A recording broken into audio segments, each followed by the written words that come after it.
usual for Team Philippines. They're still looking for possibly setup for Super Marco in that gold lane. Usually we see the carry in the first phase, not the first pick though.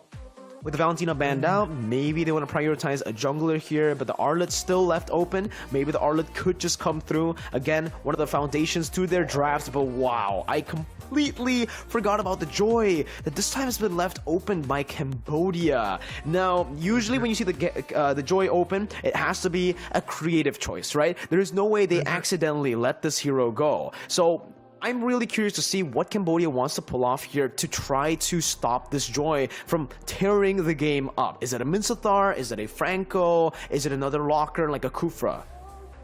I think that it has to be, well, I don't feel, as much as I love Kufra, against the Joy, it can be a little ineffective at times. Joy, again, has anti-CC when she's going in, if you time the dashes well.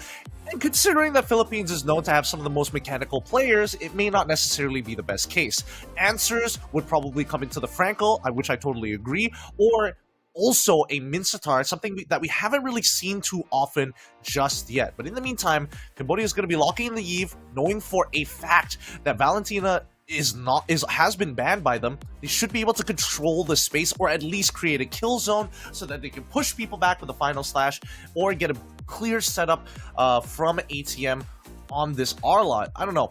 As a response, Philippines, they could also consider the Minsatar too. Minsatar works so well for both compositions considering the number of dashes that both of these heroes provide. We'll see now with the Arlet and the Yve pick from Cambodia, right? So they're already taking away a page off of the Philippines' book, but it's still gonna be the Lancelot pickup. They really enjoy playing with Kaltizi's aggression, the way he's able to control games through the invades, and with the Lancelot, it really does facilitate that style of play. But it does show that the Joy, for the first time at the IESF qualifiers for Philippines, will not be going to the jungle. It's gonna be the Joy that you mentioned in Game-1, bringing the vengeance, right? But the Franco will be the stopper. Like we mentioned, it needs to come through. Something needs to come through, whether it's a Minsathar, a Franco, a Kufra, or even a Melissa, right? Anyone that can actually stop this Joy is definitely an addition to it, but the Franco is definitely the most reliable, second only to the Kaja. I would say that, like, in the case of a marksman, right, it feels really bad when you can't hit somebody because of their vengeance and they do, like, a boatload of damage on top of the fact that they can't get locked down, right? I feel like in this position that Cambodia probably should have started thinking about, instead of Franco, to hold it off and started and show off what exactly that they wanted to do in their gold lane, you know? Pick something along the lines of Melissa, or in this case, I would have really preferred to see Claude here, who, again, I feel is the Swiss Army knives for pretty much all compositions played in the meta right now. He kind of fits nicely, and there's a couple of lane matchups where he does better than most, but he's just hard to catch. That's something that Joy can't really deal with, especially with the BMI. If you place it well, it can be a powerful tool. But coming into the second phase of the bans, right? We are seeing the Kufra ban coming out from the side of Cambodia. Philippines yet to respond, but at least they're targeting the gold laners. They want to make sure they get rid of the carry. They have one already banned, and most importantly, they're making a hard read that Cambodia sorry, not making a hard read, but kind of showing that the Philippines want to kind of fill out the last two slots with tanks. It's honestly well played in the drafts for Cambodia. Again, I'm always surprised with the Cambodian drafts. In Game-1 as well, the shutdown that they tried to attempt on Super Marco with his hero pool, forcing him onto a Natan that ultimately still worked out, but I like the attempts right now. This time, it is towards Ogwen, right? They've already picked up the Franco, and they've already set up with a lot of shutdown towards Ogwen from the first phase with the Kaja ban. Now with the Atlas and the Kufra, it does limit Ogwen's hero pool severely here, and we haven't really seen a whole lot of different heroes pulled off by Ogwen. Also, another option for Ogwen might be a Cho, but they pick up the Martis, another hero that just does super well against any type of initiation hero. So maybe the Grok would be the final option for Team Philippines, but even then, there's a lot of heroes right now for Cambodia that does really well against the Grok, right? You gotta take that into account. They'll pick up the Faramis first. And right now it's still a flex pick. We saw literally just in the last match, Philippines versus Vietnam, Ogun was able to pull off the Feramis in the roam position. Now this time, I think it's a bit too risky. Too much AoE from Cambodia after the adjustments to the Feramis. You know, you do scale with the Cult Altar with magic damage. Your base HP alone on the Cult Altar base HP, it isn't too much, but you'll still go for it. It is a Feramis roam. And it's a Joy mid lane. Wow. All right. I wasn't expecting that. I really wasn't feeling that the Philippines wanted to do this. If they really wanted to hard counter Cambodia at this point of time, all they needed to do was, hey, I have a Feramis, and then I look to get something along the lines of Lolita, because you know that Cambodia is going to be playing around, oh, I want to hard engage, I'm going to look for opportunities to take space with my anti-CC, but if all the projectiles are blocked by the Lolita shield, or at the very least you get Brock and you look to use your wild charge to bail your team out of tough situations, then you have that extra level of flexibility. But instead, they saw Cambodia, oh, you guys want to fight? We want to fight too. This is a good draft, man. This is honestly a very, very good draft from the side of Cambodia. They have all the answers necessary towards the Philippine squad. Even the Melissa last pick there does incredible up against the Joy and the Feramis, even the Beatrix in lane. So I expect Cambodia to be able to, you know, pull off a little bit more of a fight this time around. Chama, oh, unfortunately, Fury was actually there. He took away the little small camp from Chama, but it's all good right now. Kaltizi also going to get hooked, uses the Retribution early. Anything interesting when it comes to spells or emblems, Gideon? Looking at the spells and emblems, honestly, nothing out of the ordinary here. Very typical stuff all across the board. I'm not sure about the sub-emblems, but I think it should be rather standard here. In the next 70 seconds or so, nothing much should technically happen, but the fact that Ogwin, you know, he's going to be on the support, he needs to kind of work with few. Trading against CCAT is extremely easy for Joy, but as soon as it becomes a 2v2, that's when you're like a little hesitant, right? You don't necessarily want to waste your time wasting spells on a Joy who can dodge the Iron Hook, so I can see that there's a bit of a dilemma in the mid lane. Ooh, this is the lane that does really well for the Arlet though, right? I mean, that winning matchup already set up by Cambodia as well. Something definitely that they can utilize, and they're already utilizing it here. Chama with a very aggressive invade, understanding that Few doesn't have the ultimate yet, no electrifying beats, so he should still be able to soak in that damage, coming in just from the rhythm. Whereas in the bottom lane as well, it feels like, again, Vernix Flash have set up a lot of these winning lanes that are doing really good right now. Melissa into Beatrix, Arlet into Lapu, they just need to utilize it more. They need to capitalize, and they cannot let Kaltizi invade as he pleases. But here's the problem, right? If, let's say, Cambodia wants to start pushing back against Kaltizi invading, they're going to need to forcefully get priority over those side lanes, right? So you're expecting Beatrix to use one of her ults. You're expecting Lapu to use one of those ults. And for Lapu, it's pretty horrendous if you have to use the bravest fighter just to clear a wave, just to be part of a fight. And Philippines, they recognize this, right? So that's why they are allowing their side laners to be aggressive, and that's why they're getting these Iron Hooks on people out of position. Oh, Cambodia, they find first blood.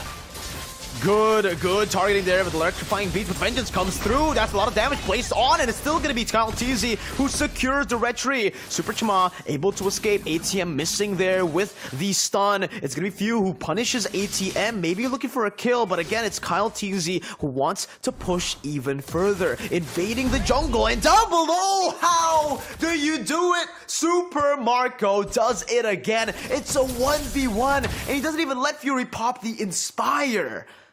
Yeah, I'm surprised. Fury must have really got caught off guard there. I was expecting him to at least get the Inspire off to make sure that he lives, or at the very least, trade evenly against Super Marco, but he's doing something right, and I don't know whether we can show you guys that replay of that 1v1, because it's straight up murder. No Inspire. I don't know if that was, again, a creative choice. ATM now jumping in, but gets stunned up, and that might just be a solo kill, but ATM with an outplay up in the top lane under the tier 1, utilizing that final slash, but Few will be able to come up and try to punish him. ATM, though, with a few good resets and the Vengeance, is able to survive. Again, just holding on to the lead that Cambodia has in the XP lane. Man, FlapTZ just needed to get that one auto attack off, and as soon as he realized that the animation got canceled, he was like, oh no, I'm out of here. Iron Hook connects! So yeah, Ogwen again gonna be punished down. Chama with a displacement now, bringing Super Marco back to the team with a Mortal Coil. But there's not gonna be enough damage to actually follow it up now. The go away. Forcing Few out, has the Vengeance, a good snipe by Super Marco with an Iron Hook to respond it over to with a Flicker as well. Cambodia this game, sure, it's still Philippines with the lead, but Cambodia are not letting Philippines do as they please. Yep, they've got the lead now. They at least have a 2-kill lead over them, but the Philippines are still ahead in gold. They're still about, what, 900, 800? Yeah, about 900 gold at this point of time. But let's see. Philippines, the next play that we're going to expect to see from them. Like, look at this. The Iron Hook is good, but that's not all. This was the very first Iron Hook. This is another one coming up in a little bit. And that's why you got to be careful when you see a Cambodia lock in this Franco. I think in many international tournaments, it's been very nasty.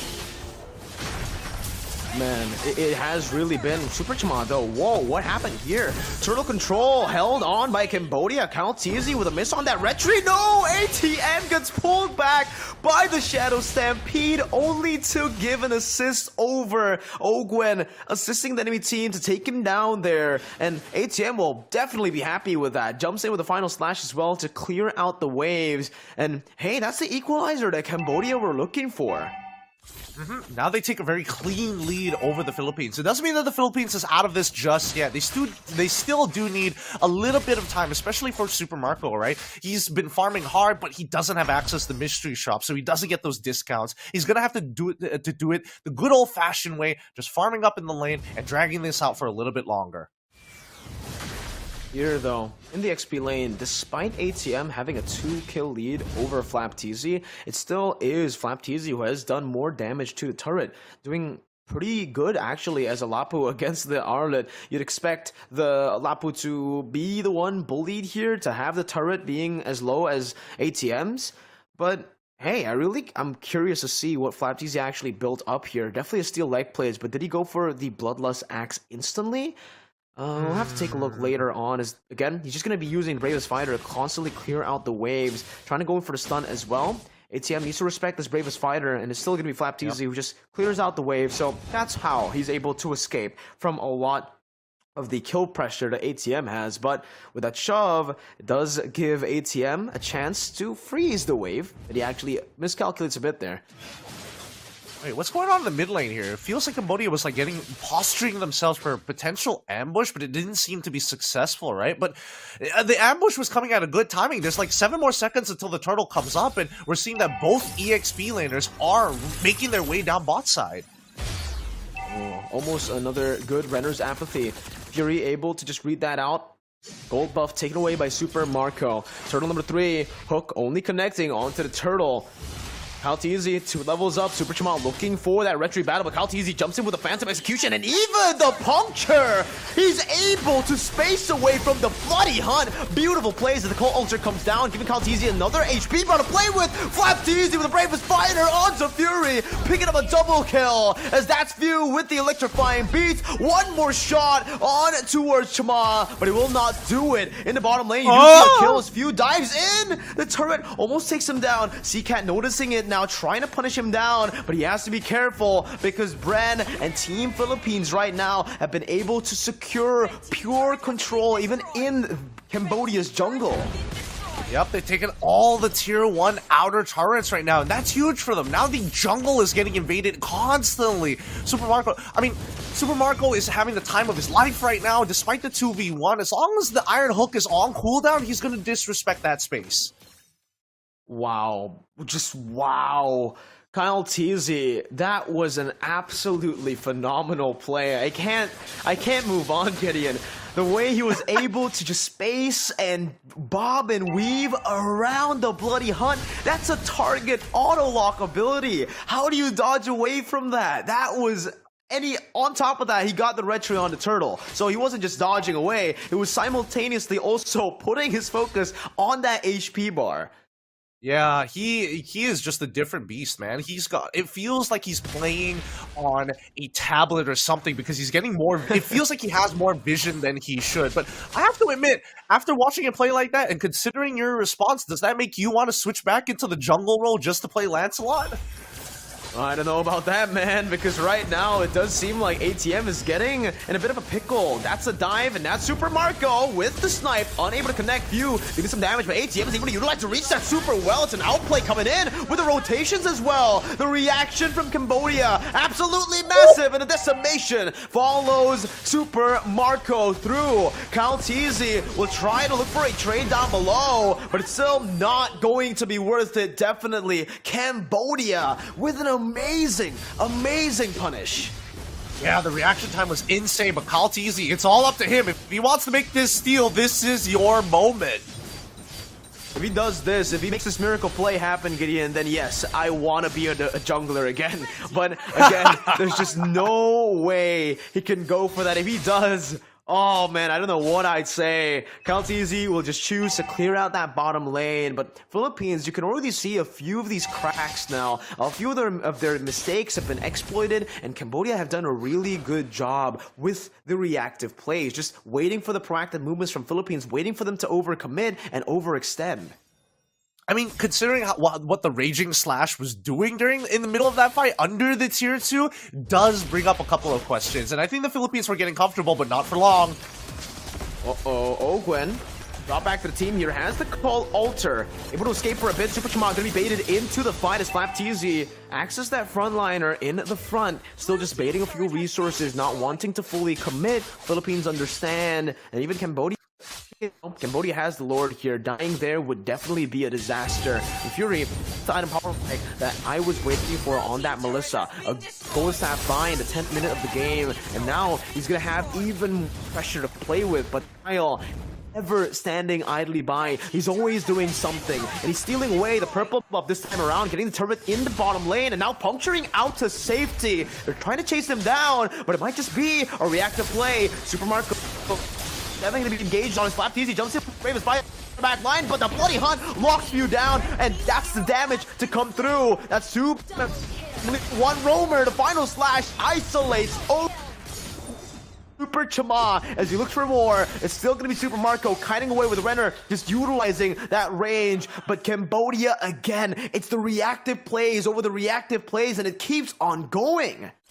Yep, they're disgustingly good, especially their reaction times. Like, you gotta give it to Fury there. In this replay alone, you can see, oh, this looks like an overextension, but Fury immediately pops the ult early, delays his dash just to get the initial bounce off to allow D7 to live a little bit longer so the rest of his team can posture around and then start cutting them down one by one. Like, Chima on this Martis, he is looking a lot better compared to game number 1.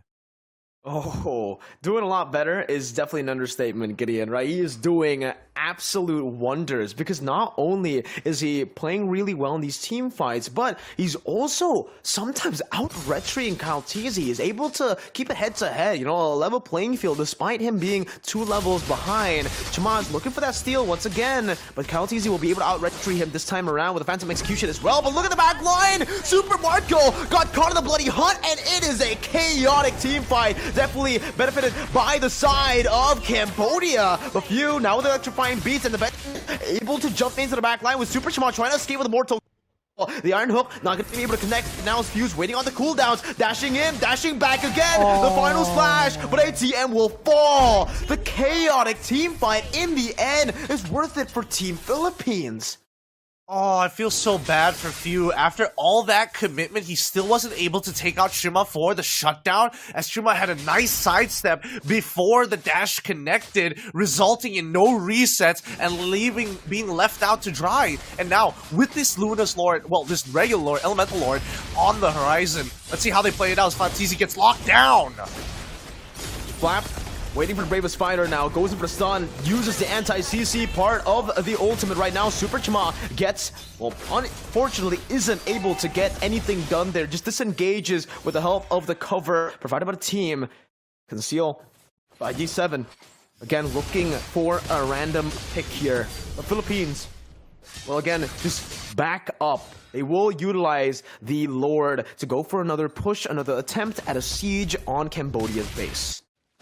Alright, let's see how the siege is going to work out, right? Because in terms of high ground defense, at least with Cambodia's lineup, with this Melissa, it becomes so much easier to handle. Plus the Eve as well. They've got plenty of ways to peel, to play front to front. And honestly, for the Philippines, it's starting to get difficult, right? It's starting to show that jumping into the backline, playing back to front against Cambodia with the lineup that they have, it's no easy task. And Flapteasy, no matter how far he jumps forward, D7 locks him down. Oh man, Fuel definitely overextending there, punished almost instantaneously. Ogwen with a cold ultra to try to save Few, but ends up dying as well. It's all just a distraction. Technically, Flapteasy to go for the base turret down below. 2 kills over, a roamer and a mid laner for the base turret. Looking at their score and their stat line, honestly, I would have to say it's still worth it here, Gideon. I would say that is very worth it for Cambodia. They even equalize the score. They don't lose any inhibitors as well. And I feel like the Philippines, the fact that they dropped the ball, all right, fine. We have to play for the ultra late game here. It's not about scaling anymore. It's about just having enough gold for utility items to be swapped out when the time calls for it. At this point, right, with more map pressure that they were able to get with that turret as well, they're going to be able to utilize that, and they're going to be able to actually get some more vision on the Franco. Flapteasy's got to be careful here. D7, I thought he wanted to go for a flicker towards the Bloody Hunt, maybe, to look for it, but unfortunately, he wasn't able to do it. Flapteasy with a good Thorn Rose and a good disengage. Both teams will just play it safe again, right? They don't really want to go for anything too crazy with no neutral objectives up. Cambodia, later the game goes, I actually need to ask you this question, Gideon. Who has the upper hand when it comes to late game? When it comes down to late game, I will say that Cambodia has a very slight advantage here. When it comes down to overall team fights, I will say that Ogwen will get to a point where he basically could potentially just one-shot Fury, depending on what his build is. I'm not sure what he's going for just yet, but I know that he's got the traditional utility items.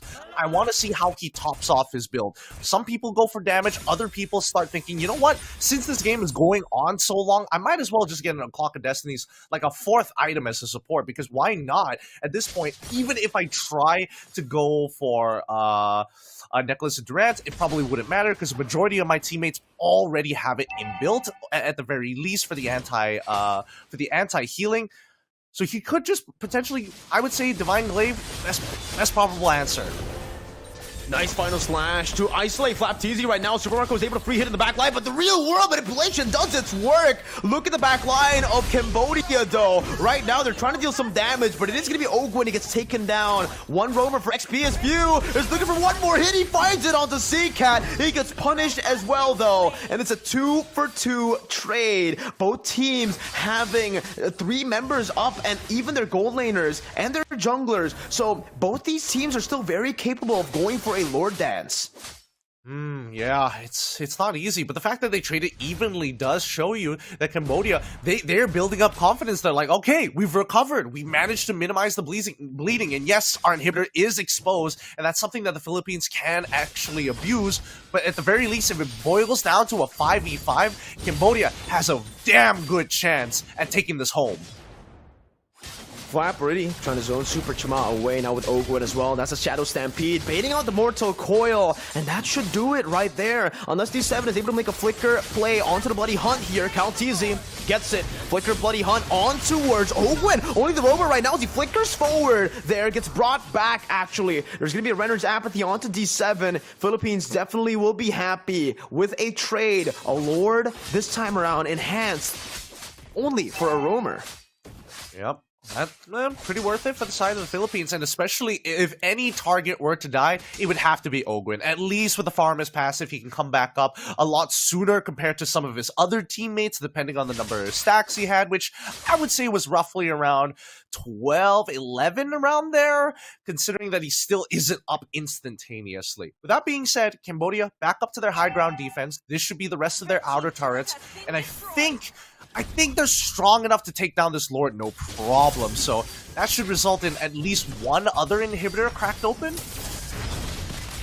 Let's see if they can do it. Flap. Oh, real world manipulation, and the final slash was used up. Flap able to flicker out before D7 pops in that bloody hunt. And Cambodia are doing a really good job at the defense right now, right? They're able to micromanage all the waves and even the enhanced lord. So 0 base turrets taken here by Team Philippines. Cambodia holding out strong.